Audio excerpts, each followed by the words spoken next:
Si aujourd'hui vous êtes lassé et fatigué de votre emploi actuel, si vous en avez marre d'avoir de longues journées avec des horaires qui vous empêchent d'avoir du temps pour ce qui compte et qui ne vous permet pas d'être libre et indépendante, alors vous êtes au bon endroit. Et je vais vous dire quelque chose, ce n'est pas de votre faute. Le système a été ainsi bâti et on nous fait croire depuis très longtemps que pour gagner plus, il faut travailler plus. Mais en réalité, la clé pour devenir indépendante, c'est de posséder les bonnes compétences. Il y a quelque chose d'important à savoir, c'est que dans l'entrepreneuriat, l'argent gagné n'est pas nécessairement corrélé au temps que l'on passe à travailler. Et dans cette vidéo, je vais vous révéler la compétence qu'il vous faudra acquérir qui vous permettra aujourd'hui de devenir indépendante. Hello à toutes, je suis Julie, je suis indépendante sur Internet depuis 5 ans et assistante digitale depuis 3 ans. Si aujourd'hui vous voulez lancer votre activité d'assistante digitale en 3 étapes simples, je vous invite à cliquer sur le lien en description pour accéder à notre masterclass gratuite. Alors quelle est cette compétence qui vous permettra d'atteindre l'indépendance financière? Eh bien c'est la vente. Alors oui, je sais, vous vous attendiez pas à ça et je comprends. La vente a vraiment une mauvaise réputation. Ça a une réputation de malhonnêteté, d'escroquerie. On a l'impression, on pense à quelqu'un qui va nous forcer, à un commercial, à un vendeur de tapis et ça n'entre peut-être pas dans vos valeurs ou dans votre caractère. Mais utiliser la vente de la bonne manière, c'est en réalité se donner les moyens d'aider beaucoup plus de gens. Alors pourquoi j'ai appris à vendre ou j'ai dû apprendre à vendre? Eh bien, c'était très simple. Quand j'ai commencé mon activité d'assistante digitale, j'avais peur de vendre, d'accord? J'avais peur de déranger, j'avais peur de passer justement pour un marchand de tapis. Et du coup, chaque fois que j'avais un client au téléphone ou même en direct, ça se ressentait directement. L'autre personne, le client, ressentait directement que j'étais mal à l'aise et du coup, ça donne cette impression que j'étais pas confiante et du coup que je manquais peut-être d'expertise ou de compétences dans mon métier. J'ai donc eu des difficultés à avoir des clients, même si je savais que j'étais la bonne personne pour les aider parce que je savais que mes compétences pouvaient les aider à développer leur entreprise. C'est ça qui m'a attirée dans le fait d'apprendre à vendre parce que j'ai pu pouvoir aider plus de personnes. Et surtout, j'ai pu avoir des clients, d'accord? Une fois que vous avez des clients, c'est vraiment beaucoup plus facile. Mais aussi, vous allez pouvoir aider les autres, ne pas les convaincre d'acheter quelque chose dont ils n'ont pas besoin, mais leur montrer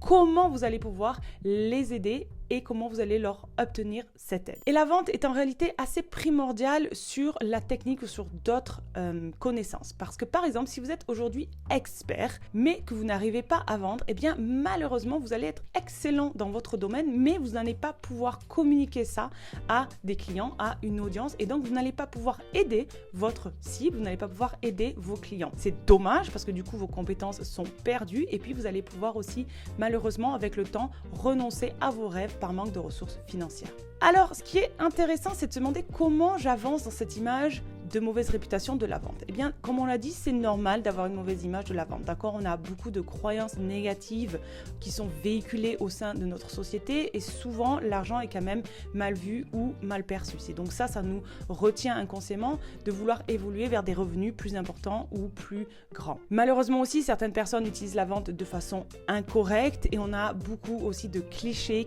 qui sont véhiculés dans les différents films. Alors, je pense que le moyen pour vous détacher de cette croyance, eh bien, c'est de comprendre à quoi sert la vente réellement. Pourquoi est-ce qu'on fait de la vente? Et la vente, c'est en réalité quelque chose de simple. C'est fournir un produit ou un service à quelqu'un qui en a besoin. C'est pas plus compliqué que ça. La seule chose, c'est que de temps en temps, la personne n'a pas conscience à 100% de ce besoin. Elle sait quelque chose lui manque, mais elle ne sait pas exactement ce que c'est. Et comme elle ne sait pas exactement ce que c'est, elle a du mal à passer à l'action. Elle va dire qu'elle manque de temps, elle va dire qu'elle manque de compétences, elle va dire qu'elle manque d'argent. Mais en réalité, on peut montrer à cette personne comment on va pouvoir l'aider. Et c'est ça, avoir des compétences en vente, parce que ça permet d'aider des personnes à voir quelles sont leurs croyances limitantes et à les aider à passer à l'action avec une solution qui va correspondre à leurs besoins. Bien sûr, il est complètement immoral de vendre quelque chose à quelqu'un qui n'en a pas besoin et c'est bien de là que de nombreuses problématiques sont nées autour de la vente. La question, c'est comment devenir bon en vente?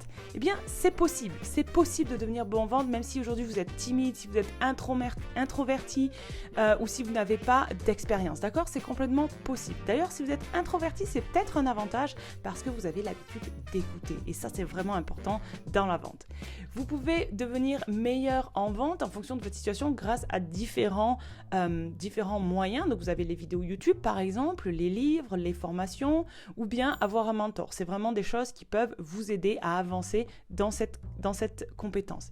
Mais je crois aussi qu'il faut bien comprendre le principe de la vente. Il ne s'agit pas de forcer ou de soudoyer, mais de démontrer, d'expliquer à votre client comment votre service ou votre produit va l'aider à accomplir ce qu'il désire. Et je pense que quand on s'ancre dans cette réalité de la vente, alors les choses sont beaucoup plus simples à mettre en place. Alors aujourd'hui, pourquoi ou comment plutôt la vente peut vous aider à devenir indépendante? Eh bien, c'est tout simplement la compétence clé pour lancer votre activité et ça, peu importe votre activité, d'accord? La vente vous aide à comprendre les gens et à leur donner ce qu'ils désirent. Quand vous faites ça, ça peut vous aider à facturer plus d'argent, plus de personnes et ça de manière équitable car vous pouvez résoudre les plus gros problèmes ou les problèmes les plus importants de vos clients et satisfaire du coup leurs plus grands besoins. Et l'avantage, c'est que si vous commencez à facturer plus, vous n'avez pas besoin de travailler autant, d'accord? Vous allez alors dans ce cas-là obtenir plus d'argent ou plus de temps, mais l'investissement de votre temps restera le même. Donc comme on vient de voir, la vente c'est vraiment la compétence clé pour lancer votre activité et ça de nouveau,